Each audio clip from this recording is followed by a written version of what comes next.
بسم الله الرحمن الرحيم. السلام عليكم ورحمة الله وبركاته.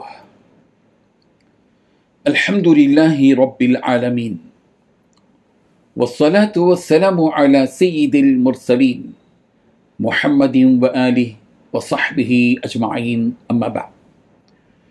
حاضرین و ناظرین، یہ درس نمبر 1859 ہے اور آج سورۃ الشورى کی 2 آیتوں کی تلاوت اور تشریح کی جائے گی، آیت نمبر 5 اور 6۔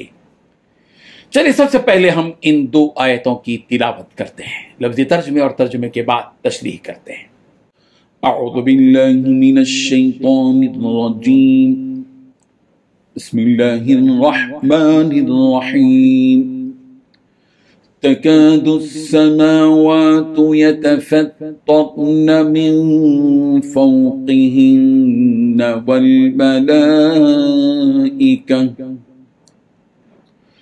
والملائكة يسبحون بحمد ربهم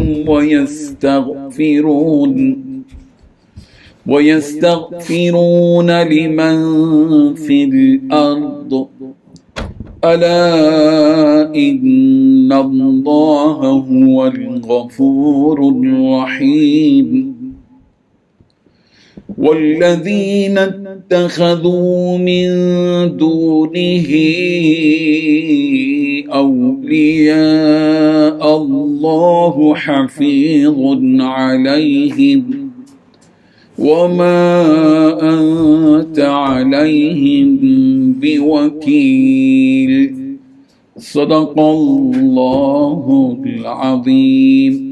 لفظی ترجمہ یوں ہے، تکادو قریب ہے کہ السماوات آسمان یتفطرنا پھٹ جائیں من فوقہن اپنے اوپر سے، والملائکۃ اور فرشتے یسبحون تسبیح کرتے ہیں بحمد ربہم اپنے رب کی حمد کے ساتھ، وَيَسْتَغْفِرُونَ اور مغفرت مانگتے ہیں لمن ان کے لیے جو فی الارض زمین میں ہیں، الا خبردار، ان اللہ بے شک اللہ هو الغفور وہی بڑا بخشنے والا، الرحیم نہایت رحم کرنے والا ہے۔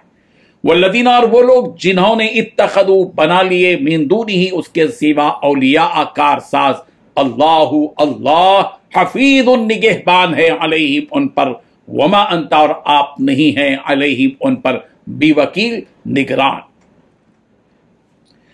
ترجمہ یوں ہے، ایسا لگتا ہے کہ آسمان اوپر سے پھٹ پڑیں گے اور فرشتے اپنے پروردگار کی حمد کے ساتھ اس کی تسبیح کر رہے ہیں اور زمین والوں کے لیے استغفار کر رہے ہیں۔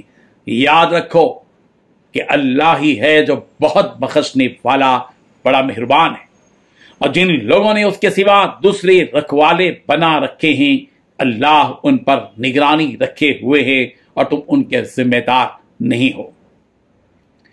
ان 2 آیتوں میں 6 باتیں بیان کی گئی ہیں۔ پہلی بات، ایسا لگتا ہے کہ آسمان اوپر سے پھٹ پڑیں گے۔ دوسری بات، فرشتے اپنے پروردگار کی حمد کے ساتھ تسبیح پڑھ رہے ہیں۔ تیسری بات، فرشتے زمین والوں کے لیے استغفار کر رہے ہیں۔ چوتھی بات، یاد رکھو اللہ ہی ہے بہت بخشنے والا، بڑا مہربان۔ پانچویں بات، جن لوگوں نے اللہ کے سوا رکھوالے بنا رکھے ہیں، اللہ ان پر نگرانی رکھے ہوئے ہیں۔ چھٹی بات، تم ان کے ذمہ دار نہیں ہو۔ بزرگان محترم، پچھلی آیتوں میں اللہ تعالیٰ کی شان کو بیان کیا گیا تھا کہ اللہ تعالیٰ کی شان بہت اونچی اور اعلیٰ و بالا ہے۔ یہاں بھی وہی بیان کیا جا رہا ہے کہ اللہ تعالیٰ کی شان عظمت ایسی ہے کہ ملائکہ اس کی تسبیح اور تحمید میں لگے ہوئے ہیں، اور ان ملائکہ کی تعداد اتنی زیادہ ہے کہ ایسا لگتا ہے کہ ان کے بوجھ کی وجہ سے یہ آسمان پھٹ پڑے گا۔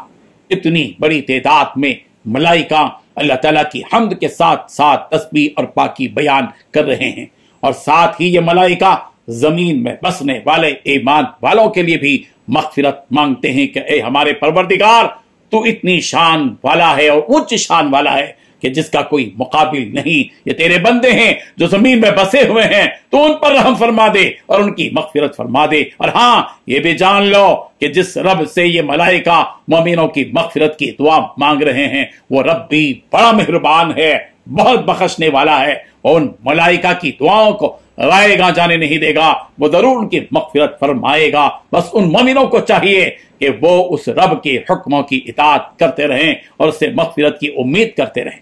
امام زحیلی رحمہ اللہ نے فرمایا کہ یہاں یتفطرن من فوقہن سے دو معنی مراد ہو سکتے ہیں۔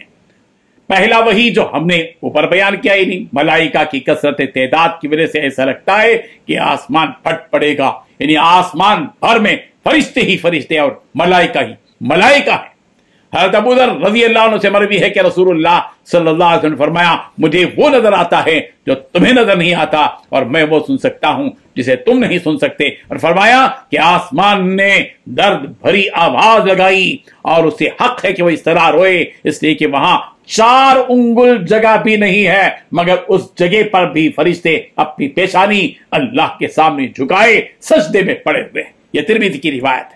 اور دوسرا مطلب اس آیت کا یہ ہے کہ مشرکین کا یہ کہنا کہ اللہ تعالیٰ کی اولاد ہے، یہ ایسا جملہ ہے کہ جو آسمان بھی سن نہیں سکتا، جس کی وجہ سے قریب ہے کہ اس جملے کی وجہ سے وہ آسمان پھٹ پڑے اور گر جائے، جیسا کہ سورہ مریم کی آیت نمبر 88 تا 88 to 91 میں کہا گیا وَقَالُوا اتَّخَذَ الرَّحْمَنُ وَلَدًا لَقَدْ جِئْتُمْ شَيْئًا إِدًّا تكاد السماوات يتفطرن منه وتنشق الأرض وتخر الجبال هدا أن دعوا للرحمن ولدا۔ کہ یہ لوگ کہتے ہیں کہ خدا رحمان کی کوئی اولاد ہے، ایسی بات کہنے والو تم نے بڑی سنگین حرکت کی ہے، قریب ہے کہ تمہارے اس جھوٹ سے آسمان گر پڑے، زمین پھٹ جائے، پہاڑ ٹکڑے ہو جائیں کہ انہوں نے رب ذوالجلال کے لیے اولاد ہونے کا دعویٰ کیا ہے۔ اللہ تعالیٰ مشرکین کو یہ کہتے ہوئے ڈرا رہے ہیں کہ جن لوگوں نے اللہ کے سوا اوروں کو معبود بنائے رکھا ہے اللہ تعالیٰ ان پر نگران ہے، ان کے ہر عمل پر اللہ تعالیٰ نگاہ رکھے ہوئے ہے، جس کی سزا بھی انہیں کل قیامت کے دن دی جائے گی۔ اور نبی رحمت صلی اللہ علیہ وسلم کو تسلی دیتے ہوئے فرما رہے ہیں کہ اے محمد صلی اللہ علیہ وسلم آپ پر ان کی اب کوئی ذمہ داری نہیں ہے، آپ کا کام تھا انہیں سمجھانا اور سیدھا راستہ دکھانا، آپ نے وہ کام کر دیا، اب چاہے وہ مانے یا نہ مانے ان کی مرضی، اگر مانیں گے تو ان کا فائدہ ہوگا اور اگر نہ مانے تو آپ سے یہ نہیں پوچھا جائے گا کہ ان لوگوں نے کیوں اسلام قبول نہیں کیا، لہذا اپنے آپ کو رنج و غم میں نہ ڈالیں۔ اللہ تبارک و تعالیٰ ان آیات کو سمجھنے کی اور ہم سب کو اس توحید پر قائم رہنے کی توفیق عطا فرما۔ آمین۔ وآخر دعوانا ان الحمد للہ رب العالمین۔